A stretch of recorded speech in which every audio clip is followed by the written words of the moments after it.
میں یہ چاہتا ہوں کہ صرف یہ 30-40 سیکنڈ کی یہ ہم نے ایک ویڈیو بنائی ہے. آپ ذرا دیکھیں کہ یہ لگ رہا ہے کہ ان کے اوپر کوئی بہت بڑا یعنی تحریک انصاف کے کارکنوں نے کچھ کیا ہے. یہ ذرا دیکھیں کہ وہاں انہوں نے پولیس نے کس بے دردی سے جو کیا یہ دیکھیں پلیز.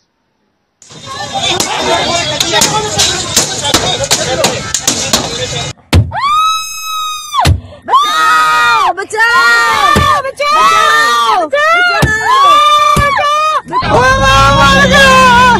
کیا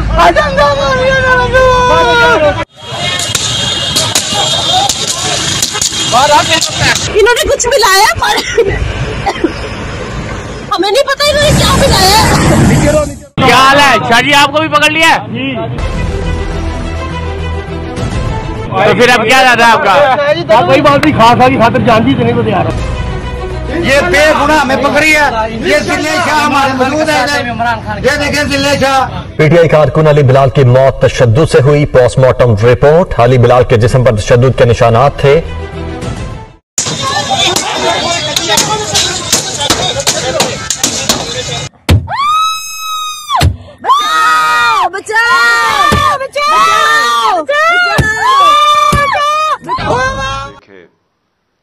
یہ مقبوضہ کشمیر کے نہیں، یہ پاکستان کے ہیں.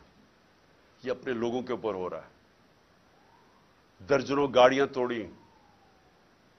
وہ جو خاص طور پہ تکلیف دہ چیز سب پاکستانیوں کے لیے ہے کہ وہاں عورتیں بیٹھی ہوئی ہیں گاڑی میں.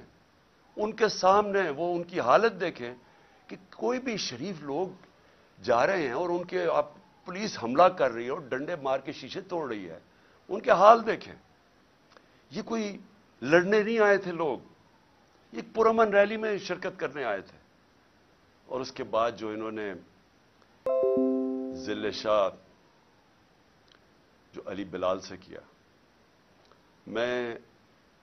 مجھے تو آہستہ آہستہ ساری رات پھر مجھے لوگوں نے ویڈیوز بھیجی اس کی کہ وہ ایک اسپیشل چائلڈ تھا. اس کے والد سے میری ملاقات ہوئی، پتہ چلا کہ وہ اسپیشل چائلڈ تھے لیکن وہ ایک دیوانہ تھا.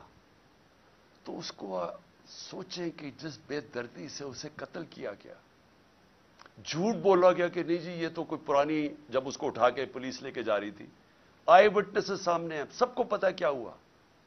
اس کو اٹھا کے لے کے گئے اور اس کو جب قتل کیا اس کی سڑک کے اوپر اس کی لاش پھینک دی. ایک ڈرائیور نے اس کو اٹھا کے سروسز ہاسپٹل لے کے گیا.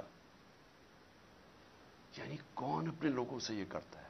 کون؟ جرم کیا تھا اس کا؟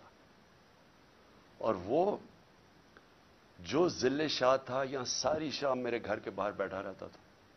سارے لوگ اس کو پسند کرتے تھے. وہ ایک ایسا انسان تھا، یعنی وہ کسی کا کوئی بگاڑ ہی نہیں سکتا تھا. مجھے صبح کے 5 بجے آوازیں آتی تھیں اس کی باہر سے. عمران خان کو وہ آوازیں دے رہا ہوتا تھا. اور مجھے افسوس یہ ہے کہ مجھے موقع ہی نہیں ملا اس کو ملنے کا. مجھے صرف ویڈیو سے پتہ چلا اس کا. اور تکلیف دہ چیز یہ ہے کہ اس طرح کے آدمی کو انہوں نے قتل کر کے سڑک پہ پھینک دیا. اور پھر 302 یعنی اس کے قتل کا مقدمہ میرے پہ ڈال دیا ہے. 2 اور مقدمے ڈال دیے ہیں میرے. اب تقریباً 78 کیسز ہو گئے میرے اوپر. اس کا قتل کا بھی ڈال دیا. یہ ہے پاکستان میں اس وقت حالات. مجرموں نے ملک کو سنبھالا ہوا ہے. قاتل، چور، منی لانڈررز، ڈاکو، جھوٹ بولنے والے، سارا پیسہ باہر پڑا ہے ان کا. پاکستان میں ان کو کچھ، پاکستان تو لوٹنے آتے ہیں. یہ علاج ان کے باہر، سرجریز ان کی باہر، عیدیں ان کی، شاپنگ ان کے باہر، بزنسز ان کی باہر. یہ صرف ملک لوٹنے کے لیے آتے ہیں اور ان کو کوئی فرق نہیں پڑتا کہ اگر ملک کا دیوالیہ نکل رہا ہے. انہوں نے آ کے ملک سے وہ کیا جو دشمن بھی نہیں کر سکتا. 100 روپیہ صرف 10 مہینے کے اندر روپیہ گرا ڈالر کے مقابلے میں. اس کا کیا امپیکٹ آئے گا؟ ابھی مہنگائی کی جو لہر آئے گی، جو لوگوں میں غربت کی لکیر کے نیچے جائیں گے،